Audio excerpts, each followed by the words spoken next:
Hello बच्चों, कैसे आप सभी। तो बेटा आज के इस लेक्चर में मैं आप लोगों के सामने डिस्कशन करूंगा अष्टफलकीय संकुलों में डी कक्षकों के विभाजन। और आज के इस लेक्चर में इस टॉपिक को मैं आप लोगों के लिए बिल्कुल कंप्लीट करवा दूंगा। देखो बच्चों, मैं आप लोगों के लिए बता देता हूं कि इससे पहले वाले लेक्चर में मैंने आप लोगों के लिए सीएफटी सिद्धांत को कंप्लीट करवा दिया है। अब आज के इस लेक्चर में सीएफटी सिद्धांत के आधार पर हम अष्टफलकीय संकुलों में डी कक्षकों के विभाजन की बात करेंगे। तो सभी बच्चे मेरे साथ वीडियो में लास्ट तक बने रहना। जैसे ही मेरा लेक्चर कंप्लीट होगा वैसे ही ये टॉपिक आप लोगों के बहुत अच्छी तरीका से समझ में आ जाएगा। तो एक बार मैं आप लोगों के लिए फिर से बता देता हूं कि आज के इस लेक्चर में जो मैं डिस्कशन करने वाला हूं वो मैं डिस्कशन करने वाला हूं अष्टफलकीय संकुलों में डी कक्षकों का विभाजन। तो चलो लेक्चर की शुरुआत करते हैं। तो देखो, आप लोगों को पता है यहाँ पर एक शब्द का उपयोग हो रहा है अष्टफलकीय संकुल। मतलब जो अष्टफलकीय संकुल होते हैं ना, उनके अंदर 6 लिगेंड मेटल के साथ संकुल बनाते हैं। मतलब लिगेंड मेटल के पास में कितने जाते हैं? 6 लिगेंड जाते हैं। या ऐसे बोल सकता हूं कि मेटल के पास में 6 लिगेंड अपना एक फील्ड जनरेट करते हैं और उसी को हम क्या बोलते हैं? अष्टफलकीय क्षेत्र या ऑक्टाहेड्रल फील्ड। बात मेरी आप लोग समझ में आ गई ना।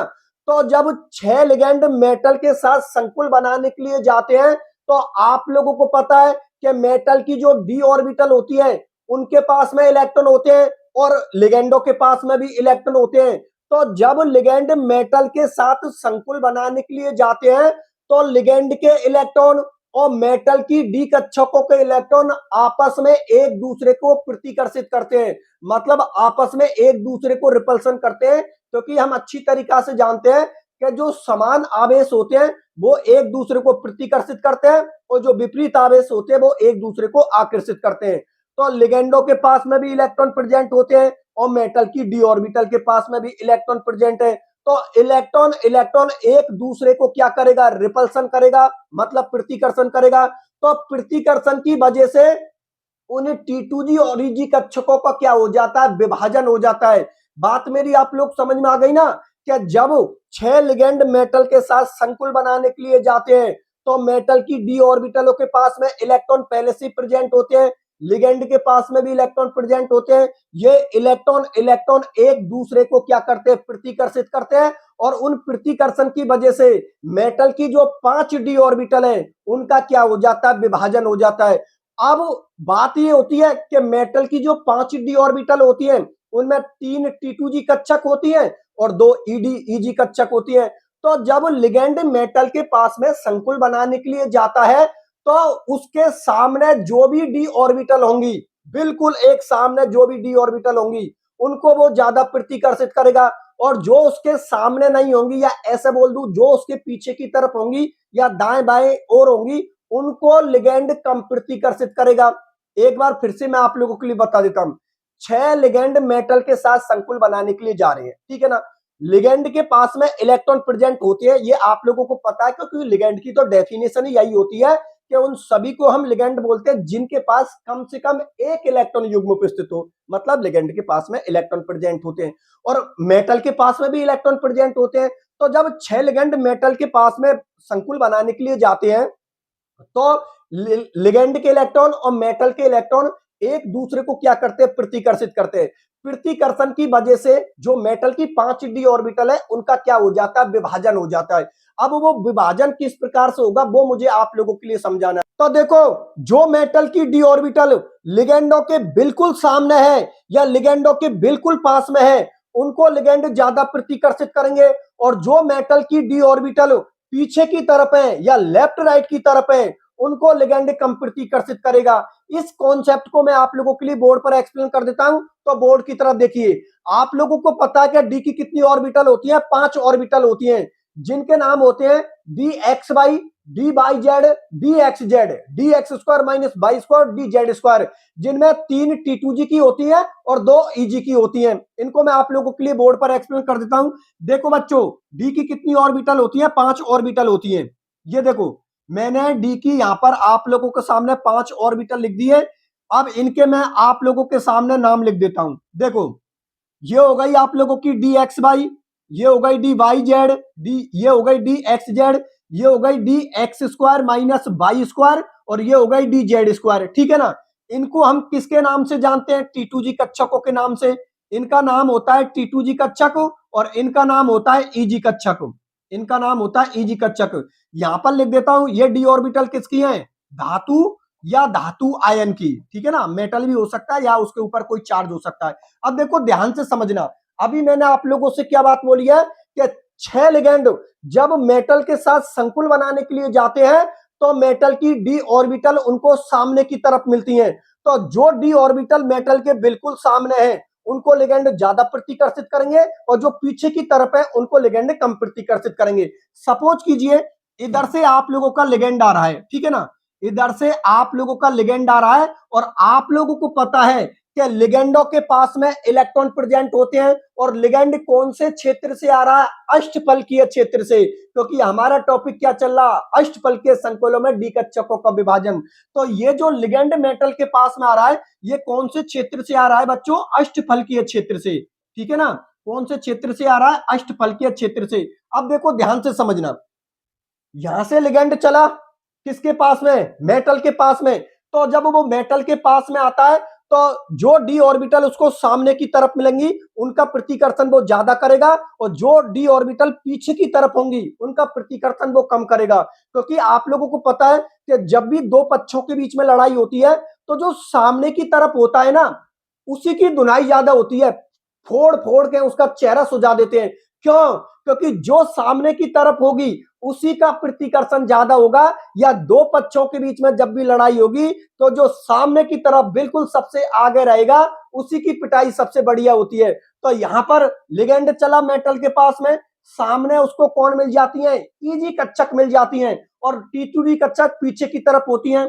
तो ये लिगेंड ज्यादा प्रतिकर्षण किनका करता है? इन ईजी कक्षकों का करता है, तो इनकी एनर्जी तो बढ़ जाती है। और ये T2G कक्षक होती है ना पीछे की तरफ होती है, तो यदि T2G कक्षक पीछे की तरफ होंगी तो लिगेंड का उनका प्रतिकर्षण क्या होगा? कम होगा। भाई लिगेंडों द्वारा इन कक्षकों का प्रतिकर्षण कम होगा और यदि प्रतिकर्षण कम होगा तो इनकी एनर्जी क्या होती है? कम हो जाती है। सामने की तरफ कौन है? ईजी कक्षक, तो इसकी एनर्जी बढ़ जाती है। पीछे की तरफ कौन सी है? T2G कक्षक, तो इनकी एनर्जी घट जाती है। क्योंकि लिगेंडों द्वारा जो सामने की तरफ होगा उनका प्रतिकर्षण ज्यादा होता है और जो पीछे की तरफ होता है उनका प्रतिकर्षण कम होता है। अब सवाल आपका ये होता है कि सर ईजी कक्षकों को लिगेंड ज्यादा रिपल्सन क्यों करता है और T2G कक्षकों का रिपल्सन कम क्यों करता है? इसको मैं आप लोगों के लिए डायग्राम के आधार पर समझा देता हूं। यहां पर तो मैंने आप लोगों के सामने 5 डी ऑर्बिटल लिख दी, लेकिन अब कॉन्सेप्ट हम लोगों को यह समझना है कि भाई जब लिगेंड मेटल के पास में जाते हैं तो वो ईजी कक्षकों का ही ज्यादा रिपल्सन क्यों करते हैं और T2G कक्षकों को रिपल्सन वो कम क्यों करते हैं? इसको मैं आप लोगों के लिए समझा देता हूं। तो बोर्ड की तरफ देखना, एक काम करता हूं मैं आप लोगों के लिए यहां पर बता देता हूं। देखो यहां पर मैं आप लोगों के लिए बता देता हूं डी की बेटा कितनी ऑर्बिटल होती है? 5 ऑर्बिटल होती है। इनको मैं इस तरीका से शो कर देता हूं। एक तो हो गई आप लोगों की डी एक्स वाई, एक हो गई आप लोगों की डी वाई जेड और एक हो गई आप लोगों की डी एक्स जेड, एक हो गई आप लोगों की D X square minus Y square और एक हो गई आप लोगों की डी जेड स्क्वायर, ठीक है ना। ध्यान से समझ के चलना। सबसे पहले हम बात करते हैं डी एक्स वाई की। तो एक एक्सिस तो आप लोगों की ये हो गई एक्स और एक एक्सिस आप लोगों की ये हो गई वाई। तो जो T2G कक्षक होती है ना उनमें जो इलेक्ट्रॉन घनत्व होता है वो अक्षों के बीच में होता है, क्योंकि इनकी जो पाली होती है वो अक्षों के बीच में होती है। पाली यहां पर इलेक्ट्रॉन को शो करेगा तो T2G कक्षक की जो पाली होती है या लोब होती है वो अक्षों के बीच में होती है। मतलब T2G कक्षकों का इलेक्ट्रॉन घनत्व अक्षों के बीच में होता है और जो EG कक्षक होती है उनका इलेक्ट्रॉन घनत्व अक्षों पर होता है, तो उनकी जो पाली होती है वो एक्सिस पर होती है। कैसा होती है? बोर्ड की तरफ देखिए। देखो डी एक्स बाई, एक एक्सिस को मैंने एक्स मान लिया, एक एक्सिस को मैंने बाई मान लिया और इनके अंदर जो पाली होती है, ये जो इलेक्ट्रॉन घनत्व होता है वो अक्षों के बीच में होता है इस तरीका से, ठीक है ना। क्योंकि एक्सिस एक तो एक्स हो गई, एक बाई हो गई, लेकिन ये जो दो पाली है, एक पाली आप लोगों की ये रही, एक पाली आप लोगों की ये रही, या ऐसे बोल सकता हूं इलेक्ट्रॉन घनत्व किन के बीच में हो गए? अक्षों के बीच में। यहां पर आप लोग देखो डी बाई जेड, ये मैंने बाई मान लिया, ये मैंने जेड मान लिया, इसकी भी सेम कंडीशन होगी इस प्रकार से।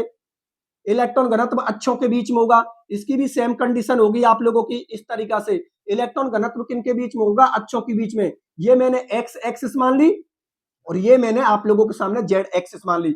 यहां पर देखिए, ये मैंने एक्स एक्सिस मान ली और ये मैंने आप लोगों के सामने वाई एक्सिस मान ली। इनका इलेक्ट्रॉन घनत्व किन पर होता है, एक्सिस पर होता है। इस तरीका से ये जो पाली होती है वो किस पर प्रेजेंट होती है, एक्सिस पर प्रेजेंट होती है। और यहां पर क्या होता है, ये मैंने जेड एक्सिस मान ली और इस तरीका से आप लोगों की ये पाली भी किस पर प्रेजेंट होती है, एक्सिस पर। और एक एक्सिस होती है वो इस तरीका से गोलाकार गोल गोल घूमती है। इसका मतलब ये होता है कि एक एक्सिस इस तरीका से इसके ऊपर गोल गोल घूमती है, तो गोल गोल को हमने इस तरीका से शो कर दिया। बात मेरी आप लोग समझ में आ गई ना। तो ये शुरू की जो तीन है आप लोगों की, इनको बोलते हैं हम T2G कक्षक। इनको बच्चों हम क्या बोलते हैं, T2G कक्षक। और ये जो दो है आप लोगों की, इनको हम क्या बोलते हैं, EG कक्षक। अब देखो ध्यान से समझ के चलना, अभी आप लोगों के पूरा कॉन्सेप्ट समझ में आ जाएगा। अभी मैंने आप लोगों से क्या बात बोली है कि जब अष्टफलकीय क्षेत्र में 6 लिगेंड मेटल के पास में संकुल बनाने के लिए जाते हैं, तो हमने क्या बोला कि सामने की तरफ कौन पड़ती है, EG कक्षक, पीछे की तरफ कौन पड़ती है, T2G कक्षक।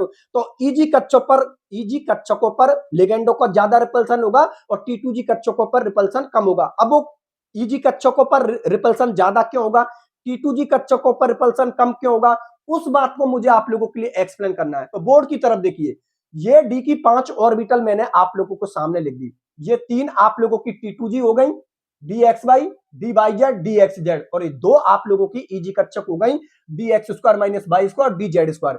तो T2G कक्षकों का डायग्राम को बच्चों गौर से देखना।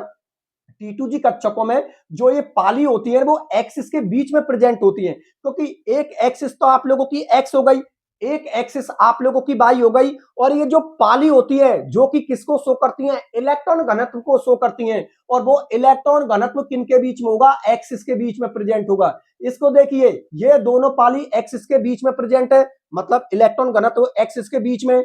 यहां पर ये दो पाली आप लोगों को पता है एक्सिस के बीच में, मतलब इलेक्ट्रॉन घनत्व एक्सिस के बीच में। यहां पर आप लोग देखिए, देखो ये पाली भी इसके बीच में, एक्सिस के बीच में प्रेजेंट है, तो यहां पर भी इलेक्ट्रॉन घनत्व एक्सिस के बीच में प्रेजेंट है। इस वाले को देखिए, यहां पर पाली किसके बीच में, एक्सिस के बीच में प्रेजेंट है, तो इलेक्ट्रॉन घनत्व एक्सिस के बीच में प्रेजेंट है। ये देखिए आप लोग। लेकिन बात जब हम EG कक्षकों की करते हैं, तो EG कक्षकों को गौर से देखिए, इसका नाम है DX² माइनस Y²। ये आप लोगों की एक्स एक्सिस हो गई और ये आप लोगों की वाई एक्सिस हो गई। और ये जो पाली है ना, ये एक्सिस पर प्रेजेंट होती हैं। मतलब EG कक्षकों में जो इलेक्ट्रॉन घनत्व होता है वो किन पर प्रेजेंट होता है, एक्सिस पर प्रेजेंट होता है। देखो ये दोनों पाली किस पर प्रेजेंट है, वाई एक्सिस पर, और ये दोनों पाली किस पर प्रेजेंट है, एक्स एक्सिस पर। और पाली यहाँ पर इलेक्ट्रॉन घनत्व को शो कर रहा है। तो EG कक्षक जो DX² माइनस Y² है, उनके अंदर जो एक्सिस है उन पर आप लोगों की पाली प्रेजेंट है, मतलब इलेक्ट्रॉन घनत्व किन पर प्रेजेंट है, एक्सिस पर प्रेजेंट है।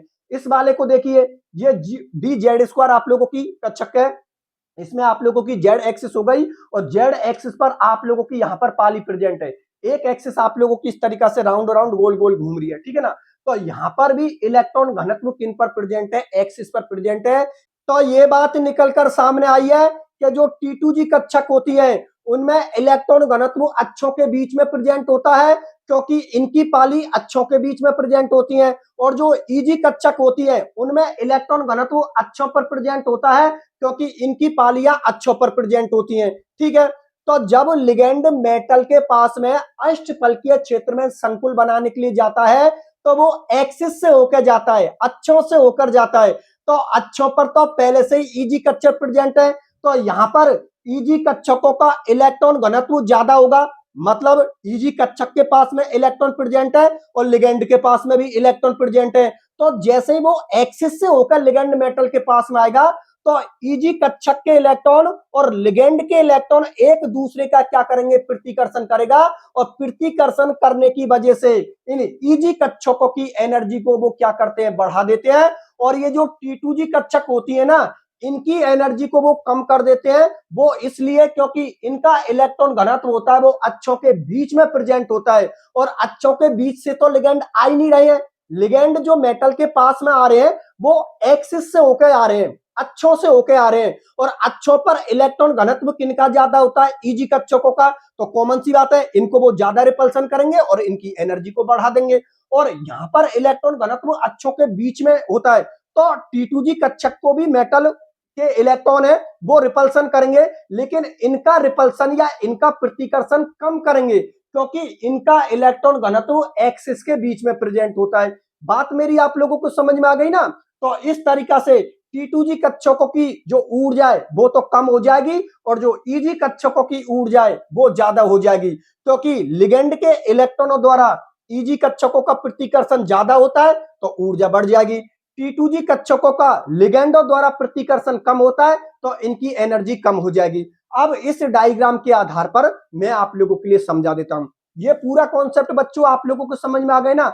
चलो ठीक है, बहुत अच्छी बात है। बोर्ड की तरफ देखिए आप लोग, इसको तो मिटा देता हूं, और इस डायग्राम के आधार पर अब मैं आप लोगों के लिए T2G कक्षक और Eg कक्षकों के विभाजन को बताता हूं।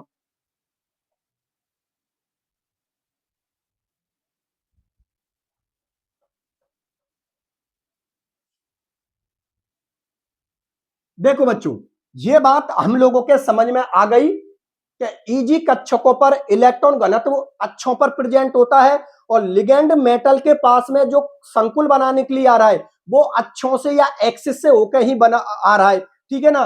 तो Eg कक्षकों की ऊर्जा ज्यादा हो जाएगी क्योंकि उनका रिपल्सन ज्यादा होगा, और T2G कक्षकों की ऊर्जा कम हो जाएगी क्योंकि उनका रिपल्सन कम होगा। और इस तरीका से T2G और Eg कक्षकों को क्या हो जाता है? विभाजन हो जाता है। किस तरीका से हो जाता है? बोर्ड की तरफ देखिए। देखो, ये हो गई बच्चों आप लोगों की Eg कक्षक, ठीक है। ये हो गई आप लोगों की Eg कक्षक, और ये हो गई आप लोगों की T2G कक्षक। ये हो गई आप लोगों की T2G कक्षक। ये लो, मैं लिख देता हूं, ये हो गई आप लोगों की T2G कक्षक, और ये हो गई आप लोगों की Eg कक्षक, ठीक है। यहां पर लिख देता हूं समान ऊर्जा की डी कक्षक या समभ्रंश कक्षक लिख देता हूं। समभ्रंश कक्षक, समभ्रंश कक्षक मतलब degenerate D orbital, degenerate D orbital. समभ्रंश डी कक्षकों का मतलब समझे? जिनकी ऊर्जा समान होती है। जब संकुल का निर्माण नहीं हुआ है तो इन पांचों डी ऑर्बिटलों की एनर्जी क्या होती है? समान होती है। लेकिन जैसे ही लिगेंड मेटल के पास में संकुल बनाने के लिए आता है तो इनकी ऊर्जा में क्या हो जाता है? अंतर हो जाता है, जिनमें Eg कक्षक की ऊर्जा ज्यादा हो जाती है और T2G कक्षक की ऊर्जा कम हो जाती है। अभी आप लोगों के लिए बताया कि Eg कक्षकों का रिपल्सन ज्यादा होता है इसलिए इनकी एनर्जी ज्यादा हो जाती है, और T2G कक्षकों का रिपल्सन कम होता है तो इनकी एनर्जी कम हो जाती है। बात आप लोगों को समझ में आ गई ना? और ये हो गया बच्चों औसत ऊर्जा स्तर। ये हो गया आप लोगों का औसत ऊर्जा स्तर, औसत ऊर्जा स्तर, क्योंकि एनर्जी नीचे से ऊपर जाने पर बढ़ती है। तो इस तरीका से भी आप लोगों को शो करना है, ठीक है ना? देखो बच्चों, काफी बच्चे ऐसे होते हैं जो इस वाले एरो को नहीं लिखते, एग्जामिनर आपके नंबर उड़ा देगा। ये एरो आप लोग जरूर लिखना, क्योंकि ये एरो इस बात को प्रेजेंट कर रहा है कि एनर्जी नीचे से ऊपर जाने पर बढ़ रही है। तो कॉमन सी बात है, इसकी एनर्जी कम है और इसकी एनर्जी ज्यादा है, क्योंकि एनर्जी नीचे से ऊपर जाने पर बढ़ रही है। बात आप लोग समझ में आ गई? चलो ठीक है। अब देखो, ये हो गई आप लोगों की T2G कक्षक और ये हो गई आप लोगों की Eg कक्षक। T2G कक्षकों के नाम लिख देता हूं मैं। ये हो गई डी एक्स वाई, ये हो गई डी वाई जेड, और ये हो गई डी एक्स जेड, ठीक है ना? ये हो गई D X square minus Y square, और ये हो गई आप लोगों की डी जेड स्क्वायर। अब देखो, Eg कक्षकों की ऊर्जा ज्यादा है, T2G कक्षकों की ऊर्जा कम है, तो औसत ऊर्जा स्तर से Eg कक्षकों की ऊर्जा कितनी बढ़ी है और औसत ऊर्जा स्तर से T2G कक्षकों की ऊर्जा कितनी घटी है, इसको हम शो करते हैं। तो देखो, ये औसत ऊर्जा स्तर है। इस औसत ऊर्जा स्तर से जो Eg कक्षक है उसकी एनर्जी बढ़ी है प्लस 0.6 डेल ओ या प्लस 6 डी2। बात आप लोग समझ में आ गई ना? अरे भाई, ये औसत ऊर्जा स्तर हो गई, मतलब यहां तक पांचों डी ऑर्बिटलों की एनर्जी समान रहती है कि, लेकिन जब लिगेंड मेटल के पास में संकुल बनाने के लिए जाता है तो Eg कक्षकों का ज्यादा रिपल्सन होने की वजह से इनकी एनर्जी ज्यादा हो जाती है। इनकी एनर्जी कितनी ज्यादा हो जाती है वो मैंने शो कर दिया, प्लस 0.6 डेल ओ। ओ का मतलब कौन होता है? ऑक्टाहेड्रल की बात की जा रही है, मतलब अष्टफल के संकुलों की बात की जा रही है, या आप लोग प्लस 6 ड्यू से भी रिप्रेजेंट कर सकते हो। चलो ठीक है। अब इस औसत ऊर्जा स्तर से T2G कक्षक की एनर्जी कितनी कम हो जाती है? तो T2G कक्षक की जो ऊर्जा कम हो जाती है वो होती है बच्चों आप लोगों की -0.4 डेल ओ, या ये हो गया -4 ड्यू। बात आप लोग समझ में आ गई ना कि औसत ऊर्जा स्तर से ईजी कक्षकों की ऊर्जा +0.6 डेल ओ या +6 ड्यू बढ़ जाती है, और औसत ऊर्जा स्तर से जो ईजी कक्षक ये T2G कक्षक है उनकी ऊर्जा -0.4 डेल ओ या -4 ड्यू घट जाती है। ठीक है, और इस T2G कक्षक और ईजी कक्षक का जो ऊर्जा अंतराल है उसको हम किससे शो करते हैं? डेल ओ से शो करते हैं, या 10 ड्यू से शो कर सकते हैं, जिसको हम किसके नाम से जानते हैं? CFSE के नाम से जानते हैं। तो देखो, इस T2G कक्षक और इस ईजी कक्षक के मध्य का जो ऊर्जा अंतराल है उसको हम शो करते हैं डेल ओ, या आप लोग इसको 10 ड्यू से शो कर सकते हो, या फिर आप लोग इसको CFSE बोल सकते हो। ठीक है ना, CFSE का मतलब क्या हुआ? क्रिस्टल फील्ड स्प्लाइटिंग एनर्जी, या ये भी बोल सकते हो आप लोग क्रिस्टल फील्ड स्टेबलाइजेशन एनर्जी, किसी भी तरीका से शो कर दीजिए आप लोग। T2G कक्षक और ईजी कक्षक के जो ऊर्जा अंतराल होता है उसको हम CFSE बोलते हैं, जिसको डेल ओ से भी शो कर सकते हो या 10 ड्यू से भी शो कर सकते हो। ठीक है ना, वो किसको शो कर रहा है? ऑक्टाहेड्रल, क्योंकि हम जो अष्टफलकीय संकुलों में डी कक्षकों का विभाजन पढ़ रहे हैं वो हम किसके बारे में पढ़ रहे हैं? अष्टफलकीय के बारे में, मतलब ऑक्टाहेड्रल के बारे में पढ़ रहे हैं। बात आप लोग समझ में आ गई ना? तो पहले तो ये बात बताओ, ये बात सभी बच्चों को समझ में आ गई? अब देखो, सुनो ध्यान से, कि ये चीज तो हम लोगों ने पढ़ ली। अब देखो, अब हम लोगों को ये समझना है कि लिगेंड भी हम लोगों के दो प्रकार के होते हैं, एक होते हैं प्रबल लिगेंड और एक होते हैं दुर्बल लिगेंड। तो मेटल के साथ संकुल तो प्रबल लिगेंड भी बना सकते हैं, दुर्बल लिगेंड भी बना सकते हैं।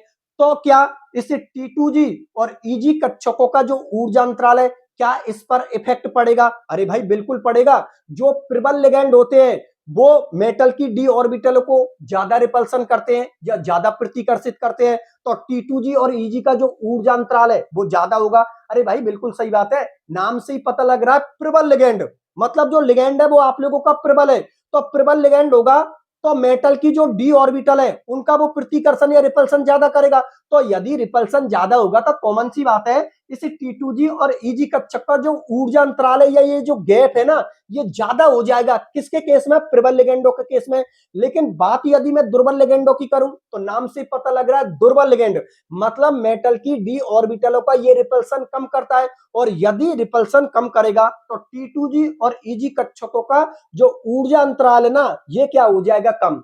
तो 100 बातन की एक बात ये निकली कि प्रबल लिगेंडों के केस में T2G कक्षक और ईजी कक्षकों का जो ये ऊर्जा अंतराल है वो ज्यादा होगा, और दुर्बल लिगेंडों के केस में ये T2G कक्षक और ईजी कक्षकों का जो ऊर्जा अंतराल है वो क्या होगा? कम होगा। बात समझ में आ गई बच्चों? और ये होता है आप लोगों को अष्टफलकीय संकुलों में डी कक्षकों का विभाजन कंप्लीट। अब सुनो मेरी बात ध्यान से, क्या सबसे पहले तो एक बार फिर से मैं आप लोगों के लिए इस पूरे को एक्सप्लेन कर देता हूं, और फिर मैं आप लोगों के लिए बताऊंगा कि इसके नोट्स किस तरीका से मैंने आप लोगों को सामने लिख रखे हैं। देखो बच्चों, मैं आप लोगों के लिए पहले भी बोल चुका हूं, पढ़ने और पढ़ाने का मतलब तभी है कि जो आप बोल रहे हो वही आप नोट्सों में लिखा रहे हो, या जो भी आप लोग यहां पर बोर्ड पर शो कर रहे हो वही नोट्सों के अंदर है आप लोगों के।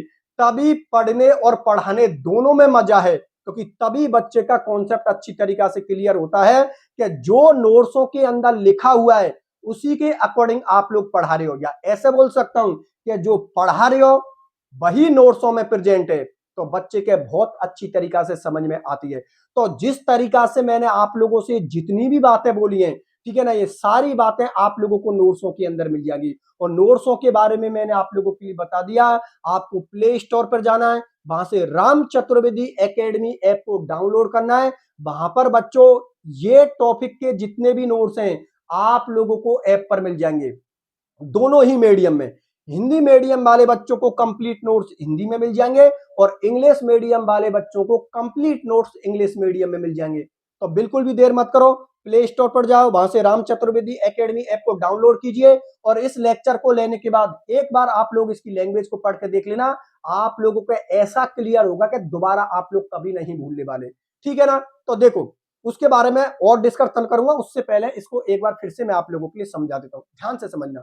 देखो बच्चों, हम लोग अच्छी तरीका से जानते हैं कि मेटल और लिगेंड मिलकर किसका निर्माण करते हैं, संकुलों का निर्माण करते हैं, ठीक है ना। लेकिन इस वक्त जो हमारा टॉपिक चल रहा है वो चल रहा है अष्टफल के संकुलों में डी कक्षकों का विभाजन। तो कॉमन सी बात है, यहां पर यह समझते हैं कि जो अष्टफल के संकुल होते हैं उनमें T2G और EG कक्षकों का जो विभाजन होता है वो कैसे होता है, वो हम लोगों को समझना है। तो देखो, अष्टफल के संकुल मतलब कितने लिगेंड है, 6 लिगेंड है, वो मेटल की 5d ऑर्बिटलों के पास में जा रही है। तो जब लिगेंड की जो लिगेंड है वो मेटल की 5d ऑर्बिटलों के पास में जा रहे हैं, तो लिगेंडों के सामने जो भी मेटल की 5d ऑर्बिटल पड़ेंगी उनको लिगेंड ज्यादा प्रतिकर्षण करेंगे। वो इसलिए क्योंकि लिगेंड के पास में इलेक्ट्रॉन प्रेजेंट होते हैं और मेटल की जो डी ऑर्बिटल है उनमें भी इलेक्ट्रॉन प्रेजेंट होते हैं। तो इलेक्ट्रॉन इलेक्ट्रॉन एक दूसरे को रिपल्सन करेगा तो जिसका रिपल्सन वो ज्यादा करेगा उनकी ऊर्जा बढ़ जाएगी और जिनका रिपल्सन वो कम करेगा उनकी ऊर्जा घट जाएगी। इसके बेस पर हम लोगों ने देखा था कि जब लिगेंड मेटल के पास में गए तो सामने की तरफ उसको कौन मिल गई, ईजी कक्षक मिल गई। क्योंकि ईजी कक्षकों की जब मैंने आप लोगों को आकृति बताई थी तो ईजी कक्षकों में जो इलेक्ट्रॉन घनत्व होता है ना वो एक्सिस पर प्रेजेंट होता है, और जो T2G कक्षक होती है उनमें इलेक्ट्रॉन घनत्व एक्सिस के बीच में प्रेजेंट होता है। और जो लिगेंड मेटल के पास में संकुल बनाने के लिए जाते हैं वो एक्सिस से होकर जाते हैं। तो कॉमन सी बात है, एक्सिस से होकर जाएंगे तो एक्सिस पर कौन प्रेजेंट है, ईजी कक्षकों के इलेक्ट्रॉन। लिगेंड के पास में पहले से इलेक्ट्रॉन प्रेजेंट है तो वो इलेक्ट्रॉन इलेक्ट्रॉन एक दूसरे को क्या करेंगे, प्रतिकर्षण करेंगे। और प्रतिकर्षण करने की वजह से ये समान ऑर्बिटल की समान ऊर्जा की जो ऑर्बिटल है इनका क्या हो जाएगा, विभाजन हो जाएगा। ज्यादा रिपल्सन या ज्यादा प्रतिकर्षण किनका हुआ है, ईजी कक्षकों का, तो इनकी ऊर्जा तो बढ़ जाएगी। और ये जो T2G कक्षक होती है इनमें इलेक्ट्रॉन घनत्व एक्सिस के बीच में प्रेजेंट होता है। तो एक्सिस के बीच में प्रेजेंट होगा तो कॉमन सी बात है कि लिगेंड इनका भी रिपल्सन करेगा लेकिन इनका रिपल्सन लिगेंड कम करेगा तो इनकी एनर्जी क्या हो जाएगी, कम हो जाएगी। बात आप लोग समझ में आ गई। चलो ठीक है, अब ये समभ्रंश कक्षक मेटल की 5d ऑर्बिटल है जिनकी ऊर्जा समान है, लेकिन ये कब तक समान है, जब तक कि संकुल नहीं बनाए। संकुल बनाने के लिए जब लिगेंड आ रहे हैं तो यहां पर ये जो समान ऊर्जा की कक्षक है ना डी ऑर्बिटल, ये इनकी ऊर्जा समान नहीं होती। ईजी कक्षकों की ऊर्जा बढ़ जाती है और T2G कक्षकों की ऊर्जा घट जाती है। औसत ऊर्जा स्तर से ईजी कक्षकों की ऊर्जा कितनी बढ़ जाती है, प्लस 0.6 डेलो या प्लस 6 डीक्यू। और औसत ऊर्जा स्तर से T2G कक्षकों की ऊर्जा कितनी कम हो जाती है, -0.4 डेलो या -4 डीक्यू। और इस T2G कक्षक और EG कक्षकों के मध्य में जो ये ऊर्जा अंतराल है इसको हम डेल ओ से शो कर सकते हैं या 10 डीक्यू से शो कर सकते हैं या फिर आप लोग इसको CFSE से शो कर सकते हो। CFSE किसको शो कर रहा है, क्रिस्टल फील्ड स्प्लाइटिंग एनर्जी, या फिर आप लोग ये भी बोल सकते हो क्रिस्टल फील्ड स्टेबलाइजेशन एनर्जी। बात आप लोगों को समझ में आई। और उसके बाद मैंने आप लोगों से ये बोला है कि यदि मेटल के साथ प्रबल लिगेंड जुड़े हुए हैं तो T2G और EG का ऊर्जा अंतराल है वो क्या होगा, ज्यादा होगा। और यदि मेटल के साथ दुर्बल लिगेंड जुड़े हुए हैं तो T2G और EG कक्षकों का जो ऊर्जा अंतराल है ये क्या होगा, कम होगा। बात आप लोग समझ में आ गई। और इस तरीका से ये टॉपिक मैंने आप लोगों के लिए कंप्लीट करवा दिया।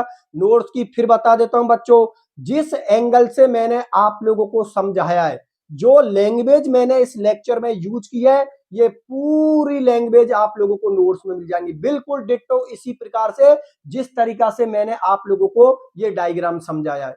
बात आप लोग समझ में आ गई। और जिन बच्चों ने अब तक इस YouTube चैनल को सब्सक्राइब नहीं किया है, यार कर दो इस YouTube चैनल को सब्सक्राइब, ठीक है ना। क्योंकि अगर मैं आप लोगों के लिए इतना कुछ कर रहा हूं तो इतना तो यार आप लोग कर ही सकते हो, कम से कम चैनल तो सब्सक्राइब कर दो। जितनी भी क्लासेज बच्चों आप लोगों की चल रही हैं ये सारी क्लासेज आप लोगों की फ्री हैं। जब मैं आप लोगों के लिए इतना कर सकता हूं तो इतना तो आप लोग मेरे लिए कर सकते हो। देखो, एक सब्सक्राइब जुड़ने का मतलब है मेरी फैमिली में एक सदस्य जुड़ गया, और ये यूट्यूब चैनल बच्चों आप लोगों का ही है। इस पर मैं इस तरीका से ही आप लोगों के लिए फ्री क्लासेज लेता रहूंगा, पूरा कोर्स मैं आप लोगों के लिए यहाँ पर कंप्लीट करवाऊंगा। तो जितने भी बच्चे हैं वो सभी बच्चे इस यूट्यूब चैनल को सब्सक्राइब कर दो। और एक डायलॉग, कर भला तो हो भला, सभी बच्चों के बीच में आप लोग इसको शेयर कर दो, क्योंकि उन बच्चे का भी बेचारे का भला हो जाएगा, उनका भला हो जाएगा, तुम्हारा भला हो जाएगा। और तुम्हारा रिजल्ट अच्छा आ गया तो मेरा तो वैसे ही भला हो जाएगा, ठीक है ना। क्योंकि एक टीचर के लिए जो सबसे बड़ी बात होती है वो ये होती है कि बच्चों को जब रिजल्ट अच्छा आता है ना तो सबसे ज्यादा खुशी उस टीचर को होती है कि चलो यार मेरी वजह से आज इन बच्चों की जिंदगी सुधर गई, ठीक है ना। तो सभी बच्चे आप लोग समझदार हो, इतना सपोर्ट आप लोग कीजिए। ठीक है बच्चों, फिर आज के लेक्चर को मैं यहीं तक रखता हूं, मिलता हूं फिर अगले लेक्चर में, तब तक के लिए बाय बाय।